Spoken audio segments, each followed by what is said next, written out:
Muy bien, quiero hacer una pequeña repetición de ayer. Son dos cosas que yo quiero demostrar en esas presentaciones, o por lo menos hasta ahora. Un asunto es la historia de la iglesia, de una iglesia que reemplaza a una iglesia que en el momento está representando al pueblo de Dios en la tierra, o a Dios en la tierra. Y por qué una nueva iglesia entra y cómo funciona esto y qué justificación hay para el reemplazamiento de una por la otra. Eso es una historia. Eso he demostrado con dos ejemplos. Un ejemplo ha sido la historia de Jesús, donde tenemos una iglesia en la que está aquí arriba. Eso es la iglesia de los judíos, que es la iglesia de Dios. Pero al mismo tiempo, llega a ser el año 27 después de Cristo. Cristo comienza a organizar, así hemos leído, Él comienza a organizar o coloca los fundamentos para la iglesia cristiana.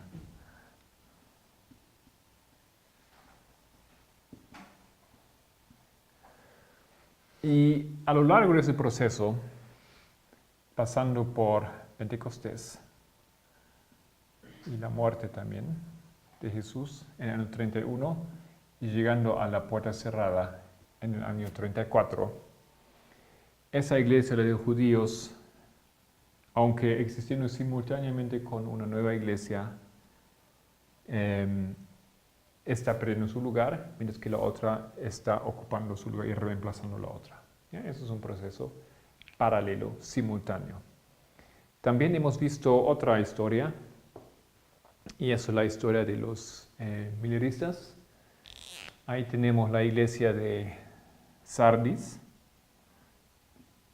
la iglesia de los protestantes, y tenemos la iglesia de Filadelfia, la iglesia de los mileristas.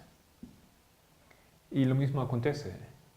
Mientras que una, rechazando la verdad, de a poco va perdiendo su lugar como representante de Dios en la tierra, la otra ocupa la silla vacía y llega a ser el pueblo de Dios. Al fin de ese proceso, la que era el pueblo de Dios es completamente descartada y ya no representa el pueblo de Dios, y la otra completamente ocupa el lugar y es la nueva iglesia de Dios en la tierra. ¿Ok? Y eso es un proceso simultáneo. En esa historia tenemos otras fechas, por supuesto. Sería el proceso, podemos comenzar aquí colocando 1840, 1844, el 18 de abril. Y 1844, ese es el primer chasco, la llegada del segundo mensaje angelical, y aquí el 22 de octubre la llegada del tercer ángel y el segundo chasco.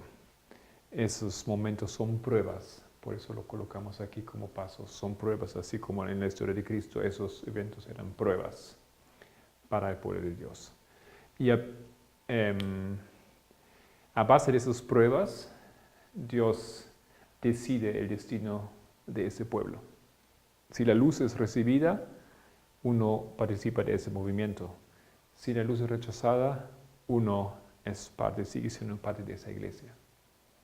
Y eso es un movimiento, y eso es una iglesia. Eso vemos aquí en esas historias. Pero ese movimiento a la vez es una iglesia. Es la iglesia de Dios. ¿Ok? Muy bien. Ahora quiero... Y eso es un aspecto de lo que yo he querido demostrar. Es el aspecto de reemplazamiento de una iglesia. Ayer hemos hablado de la metodología. Eso es parte de la metodología que estamos usando para defender esa lógica. A base de la metodología o del método que estamos usando podemos entender esas cosas. Pero si tú simplemente quedas con una lectura superficial de textos bíblicos o de espíritu de profecía, entonces esto aquí, aunque puedes tal vez ver la lógica, no es aceptable para ti. ¿Ok? Bueno, otro ejemplo o otra... quería leer adicionar unas citas aquí que ayer no he puesto en su lugar. La primera es de Hechos de los Apóstoles, página 73 hasta 75, de ahí voy a tomar algunas cosas. Dice, creo que es página 75, más adelante en la historia de la iglesia primitiva, una vez constituidos en iglesias, muchos grupos de creyentes en diversas partes del mundo, se perfeccionó aún más la organización a fin de mantener el orden y la acción concertada. Entonces, se perfeccionó, pero ese orden, como hemos podido ver en esa historia, y esa organización que fue iniciado por Cristo aquí, en la iglesia de los cristianos, ese orden estaba listo acá. Entonces, la organización es un proceso.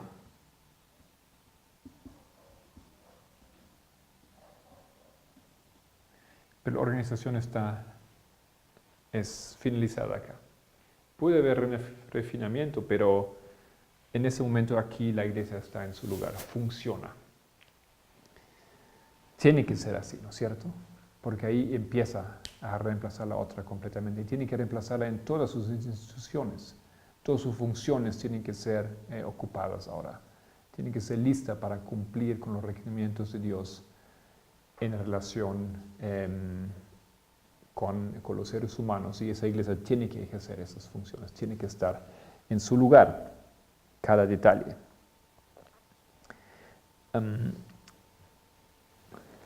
Para nosotros significa esto, como eso es la puerta que se cerró, eso es el cierre de gracia.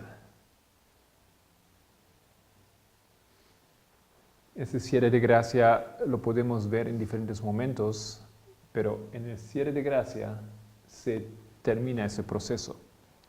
Para nosotros el cierre de gracia para la iglesia adventista es la ley dominical.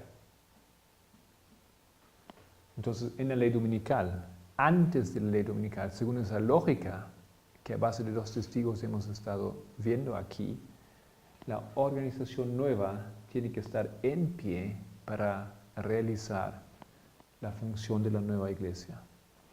Y en nuestro tiempo, esa iglesia que aquí viene para reemplazar la anterior sería la iglesia triunfante. Creo que todas esas cosas no son muy difíciles de ver o entender. Es simplemente entender lo que la Biblia ya nos cuenta y demuestra. Sacamos más información tal vez que estamos acostumbrados de ciertos textos, de ciertas historias, pero mantengo la posición que nada de eso es complicado ni difícil de ver. Ok. Algo más que yo quería ver. Ajá. Esto es una de las frases de Hechos de los Apóstoles. También, mismo texto, creo que eso sí es ahora página 73. Dice lo siguiente: la iglesia estaba ensanchándose de continuo y este aumento de miembros acrecentaba las pesadas cargas de los que ocupaban puestos de responsabilidad. Ningún hombre ni grupo de hombres podría continuar llevando esas cargas solo, sin poner en peligro la futura prosperidad de la iglesia. Entonces aquí no es que ellos quieran organizarse, no es un deseo privado de ellos, no es por salir de la otra. Eso es una necesidad. Dios demanda ello. Si ellos no hubiesen comenzado la organización, si ellos no hubiesen llevado a cabo esa organización, si nosotros no hacemos esto hoy en día, entonces nosotros simplemente no cumplimos, no vamos a poder cumplir y perjudicamos el propósito de Dios en su trabajo para con los hombres. Sin poner en peligro el futuro, la futura prosperidad de la iglesia. La organización es mandatoria aquí. Si no hay, entonces el futuro aquí del pueblo de Dios está puesto en peligro. Y este futuro puesto en peligro significa la pérdida de muchas almas, de las que están en la iglesia y de las que están en el mundo deseando entender la verdad. Entonces eso realmente es algo que, si lo vemos desde ese punto de vista, tal vez a veces lo vemos como algo egoísta. Uno quiere formar una iglesia porque uno ya tiene resentimientos con la iglesia Adventista del Séptimo Día. Y no se trata de nada de esto. Se trata de aquí algo que Dios manda, que Dios espera, que Dios inicia. Tiene un propósito y una lógica que está anclada perfectamente en la Biblia. Ok, creo que eso es lo que yo había olvidado. Quería recalcar otra vez esos detalles aquí. Ya. Ok, entonces ahora otro paso y es como yo dije, hay dos aspectos que yo quiero demostrar. Un aspecto es por qué una iglesia reemplaza a otra y por qué hoy en día y ahora mismo se está llevando a cabo ese trabajo, esa organización. Organización no significa simplemente organizarse para poder hacer bien la obra misionera y otros trabajos, otras funciones como iglesia, como pueblo de Dios, sino significa establecer una nueva iglesia. De eso se trata. Muy bien, entonces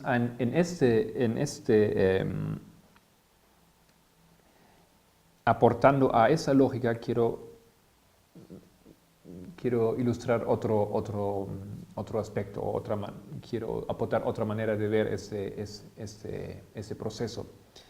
Porque la segunda cosa de esos temas es cómo es la organización. La primera es por qué la organización, la segunda es cómo se lleva a cabo la organización. Ya hemos empezado un poco con eso en las primeras horas, demostrando cómo Dios organizó. Y ahora estoy con el tema de por qué, la necesidad y la justificación profética. Entonces, aquí a mi izquierda, ustedes ven el modelo del santuario. De una manera tal vez como no estamos acostumbrados a dibujarlo, pero ustedes ya van a ver por qué. Aquí es el patio. Normalmente nosotros entendemos que esto es aquí el este, y desde luego lo dibujamos de ese lado, pero aquí quiero demostrar otra cosa. El patio, ese es el lugar santo, y ese es el lugar santísimo.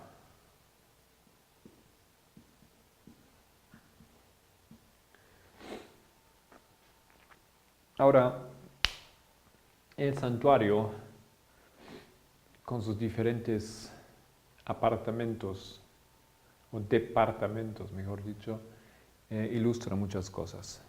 Una de las cosas que ilustra también es la organización del pueblo de Dios, o la formación de la iglesia de Dios, y sus diferentes fases. Porque ustedes pueden ver que la iglesia de los judíos se inicia aquí. Y podemos, creo que, entender y demostrar que el patio, la primera fase o la primera parte, el departamento del santuario puede ser muy bien ilustrado con lo que pasó en el Sinaí, cuando la iglesia judía se inicia. Ustedes saben que el pueblo de Israel no era pueblo de Israel antes de la salida de Egipto. Recién con la salida de Egipto, esas tribus, esas familias se convierten en el pueblo de Israel, en el pueblo de Dios. Y ahí empieza la organización, y esa organización culmina entonces en el Sinaí, donde reciben las bases de ese pacto. Quiero algunos textos aquí al respecto. Eso es de Historia de los Patriarcas y Profetas, página 310. Poco tiempo después de acampar junto al Sinaí, se le indicó a Moisés que subiera al monte a encontrarse con Dios. Trepó solo el escabroso y empinado sendero y llegó cerca de la nube que señalaba el lugar donde estaba Jehová. Israel iba a entrar ahora en una relación más estrecha y más peculiar con el Altísimo, iba a ser recibido como iglesia y como nación bajo el gobierno de Dios. Entonces, eso es lo que yo quiero ilustrar aquí. Aquí en el momento de Sinaí, el pueblo de Dios llega a ser iglesia. ¿Ok? Siguiente texto. Sacamos esto del mismo libro, página 391, Patriarcas y Profetas. La construcción del tabernáculo no principió sino cuando hubo transcurrido cierto tiempo después de la llegada de Israel al Sinaí. Entonces aquí marcamos el santuario, recién aquí en Sinaí, antes no hubo, ¿no es cierto? Y después de un tiempo. Y las sagradas estructuras se levantó por primera vez al principio del segundo año después de la salida. Siguió luego la consagración de los sacerdotes, la celebración de la Pascua, el censo del pueblo y la realización de varios arreglos esenciales para su sistema civil o religioso. Así que Israel pasó casi un año en el campamento del Sinaí. Ahí su culto tomó una forma más precisa y definitiva. Se le dieron las leyes que habían de regir la nación y se verificó una organización más eficiente en preparación para su entrada en la tierra de Canaán. El gobierno de Israel se caracterizaba por la organización más cabal, tan admirable por su esmero como por su sencillez. Entonces, por eso aquí estoy diciendo, aquí el pueblo de Dios llega a ser iglesia, aquí comienza la organización. Y eso es en el sistema o en la construcción o en la lógica o la geometría del santuario, eso es el primer paso, eso es el inicio aquí, eso es el patio. Ahora, algo que marca cada pacto es el bautismo. Mediante el bautismo uno demuestra públicamente que que ha formado un nuevo pacto con el Señor. Y eso hubo aquí también, ¿no es cierto? Podemos leer 1 Corintios 10, 1 al 2. Y vamos a ver en qué momento el pueblo se bautizó aquí al iniciar este pacto.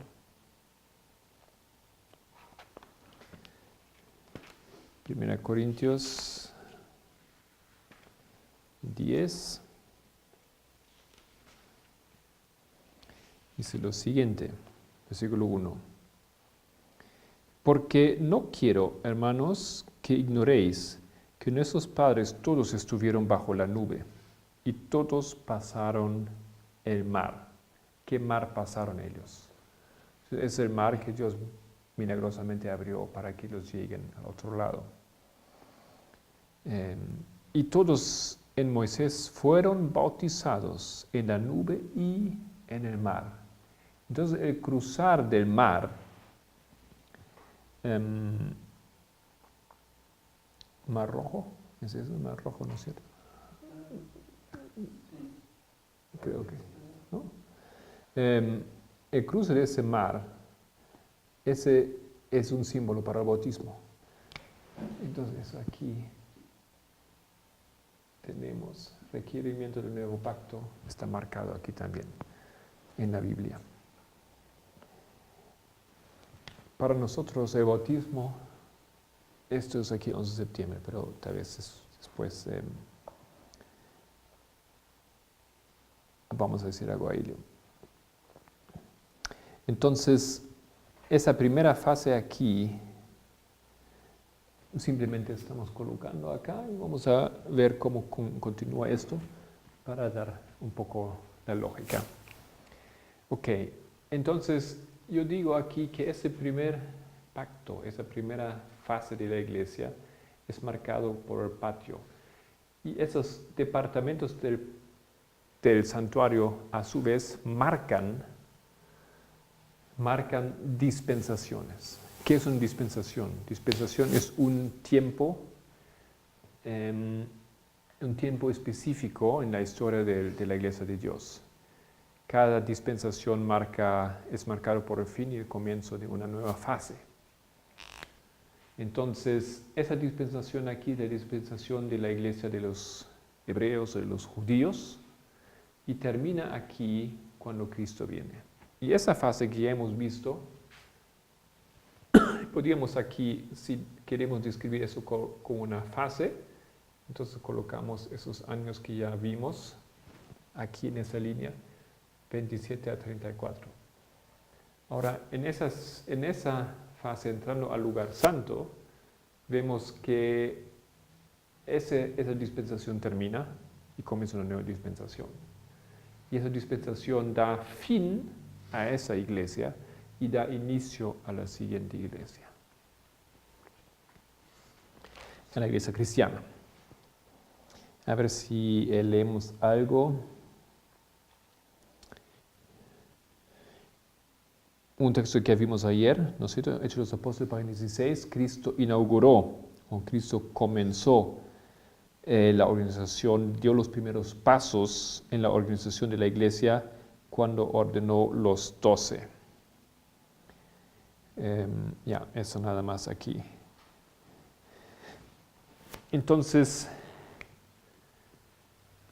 al entrar aquí o a finalizar esa dispensación y dar comienzo a la nueva dispensación, nosotros sabemos aquí que Cristo entró al lugar santo, ¿no es cierto? Él inauguró el lugar santo en el cielo. Cuando Él subió de la tierra al cielo, el lugar que Él ocupó no fue el Santísimo y tampoco ya el patio. Él entró en el santo para administrar esta área. Y esto perfectamente entonces se alinea aquí con esa lógica. Ahora, esa fase iba a durar por mucho tiempo. Eso es la fase de la era de la iglesia cristiana. Entonces aquí podemos, pueblo judío,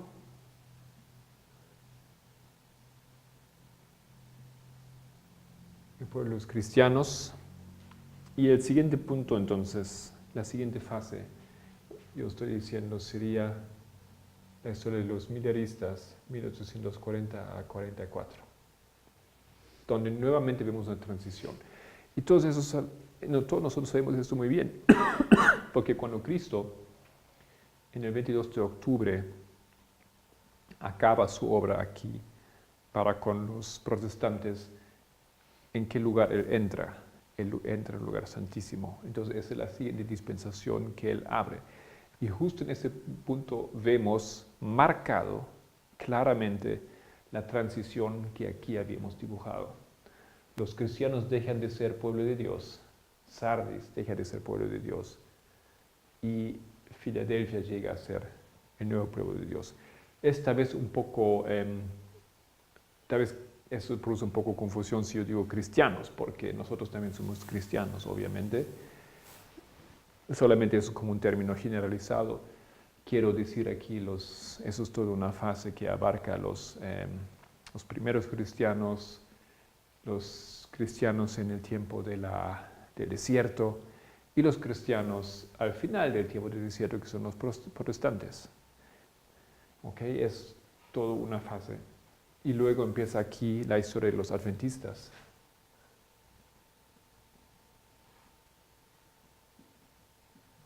Que marca la tercera fase de ese santuario.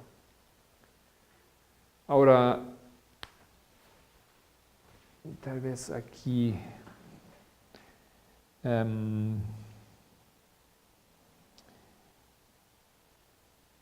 una cosa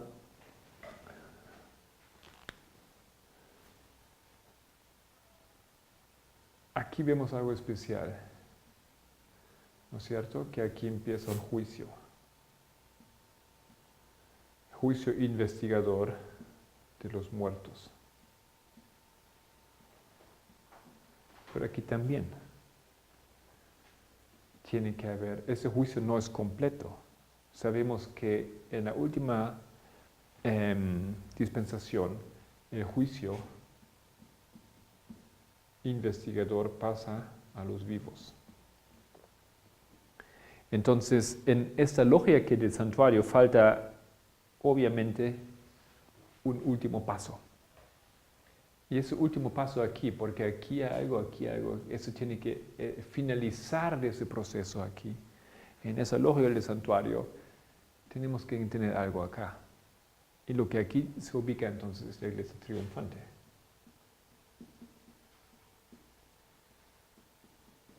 Ok. Tiene que haber. Y como hemos visto en cada paso de una fase a la siguiente fase, eso no simplemente, esa iglesia aquí que existe, su dispensación acaba, siempre acaba. Y ella no se transforma en otra. Ella no simplemente se tiñe los cabellos y ahora tiene otra pinta o tiene otro look. No, ella es simplemente reemplazada por completo. No significa que ningún adventista puede formar parte de esa, más bien tiene que ser así. Tienen que formar parte de, y gran cantidad va a formar parte de la iglesia triunfante. Pero esa iglesia deja de ser. Esto es algo que esa lógica aquí enseña. Esa lógica en 3 pasos. Entonces, si tú ves aquí una transición, es nada más que evidente en la profecía y en el plan de la salvación que la fase de la iglesia adventista del séptimo día termina con una última dispensación o el fin de esa dispensación y da lugar a una nueva iglesia, la iglesia triunfante. Ok, esos son algunos aspectos que la profecía nos da, que la Biblia nos enseña para entender que comenzó en nuestro tiempo ya ese proceso. Ahora, ¿cuándo lo marcamos? ¿En qué momento lo ubicamos, ese proceso, esa transición? Y puedo otra vez recurrir a esto aquí. 27, 31, 34. Para nuestro tiempo, esto es aquí el momento en el cual descendió un ser celestial, el bautismo de Cristo. Y el descenso de un ser celestial, el bautismo de Cristo, que también marcamos como el empoderamiento del primer ángel, primer mensaje angelical, en nuestro tiempo se produjo el 11 de septiembre.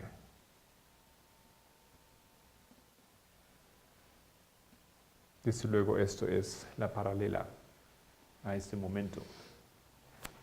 Ahora 31 sería en nuestro tiempo una paralela al clamor de medianoche.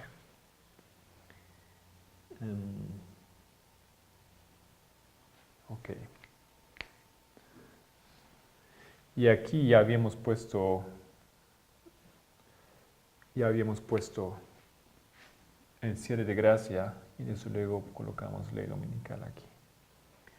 Entonces, ese proceso en nuestra historia es un proceso que marca el levantamiento de una nueva iglesia.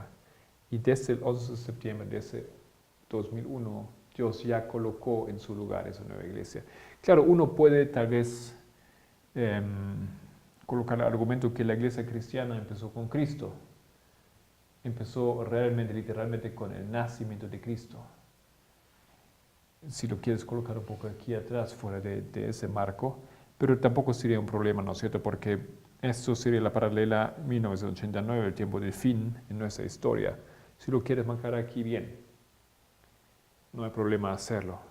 Si quieres colocar esto aquí, 1798, no hay problema hacerlo. Pero más bien, claramente, aquí se inicia esto. ¿Por qué? Porque lo que aquí acontece en ese año, espiritualmente hablando, y no, usted no tiene que pensar en 11 de septiembre y los ataques en Nueva York y que eso fue un evento que simplemente marca así algo tan visible, tan enorme que lo colocamos y nos prestamos esto que en los medios se pudo ver muy bien como un evento importante. No, uno tiene que entender qué pasó aquí en este momento, qué aconteció espiritualmente en este momento. Una de las cosas que nosotros vemos en ese movimiento es que aquí Dios comenzó a colocar los fundamentos. Así como Cristo colocó aquí los fundamentos para la iglesia cristiana. En nuestro movimiento los fundamentos aquí fueron empezados a colocar. Antes de eso, lo que dijimos ayer, fue descubierta la metodología, cómo deberíamos llegar a entender la Biblia, cómo podemos entender las profecías para nuestro tiempo. Y una vez entendido y ejercido y probado la metodología, Dios estaba listo para entonces permitir que los fundamentos se coloquen. Los fundamentos, ustedes saben también, primeramente tienen que ser trabajados, ¿no es cierto? Son piedras que tú tienes que cortar, tienes que preparar, ¿no es cierto?, para que aquí sean bloques perfectos que luego se pueden poner y de esa manera formar un fundamento estable. Okay, ese es el proceso en el cual, por eso 2001. Entonces, esto aquí comienza ese proceso y nosotros estamos en ese marco, estamos en medio de esa organización. Nosotros no lo hemos entendido desde aquí. Como los israelitas, cuando ellos se prepararon para la salida de Egipto, ellos iniciaron una organización rudimentaria para funcionar, para poder salir perfectamente de Egipto, pero luego esa organización fue perfeccionada y nosotros recién, ahora 2014, hemos empezado a ver mucho más específico. Después con 2016 los primeros pasos prácticos y ahora en ese año pasado y ese año las decisiones y las medidas para formar literalmente una iglesia han sido tomados.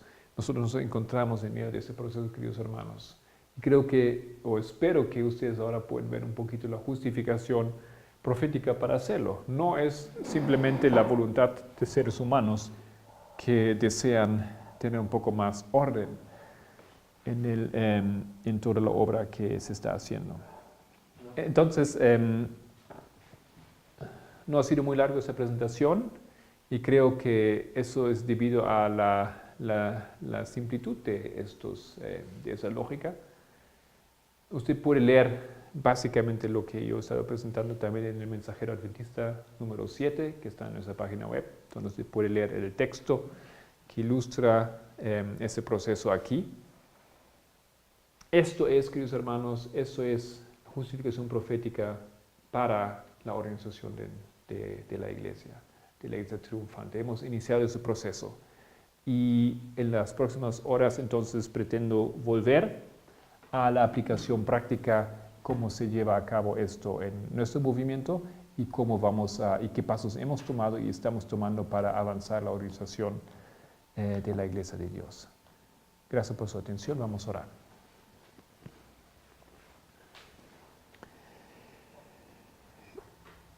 Querido Señor, son momentos sagrados en los cuales vivimos, Señor. Pero desde 1989 tú nos has estado preparando. Simplemente nosotros estamos viendo con tranquilidad, con asombro, con alegría lo que tú estás llevando a cabo. No hay emoción, Señor, que no sea una emoción santificada, con calma, querido Padre.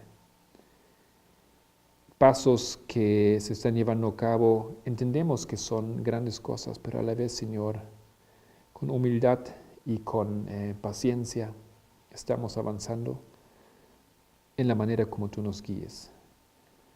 No queremos hacer errores, Señor, y no tenemos que temer de hacer errores, porque nos estás dando las evidencias del proceder muy claros. En nombre de Jesucristo te agradecemos por lo que nos has estado enseñando y pedimos a todos los hermanos que estén con nosotros, que los diriges en sus corazones. Amén.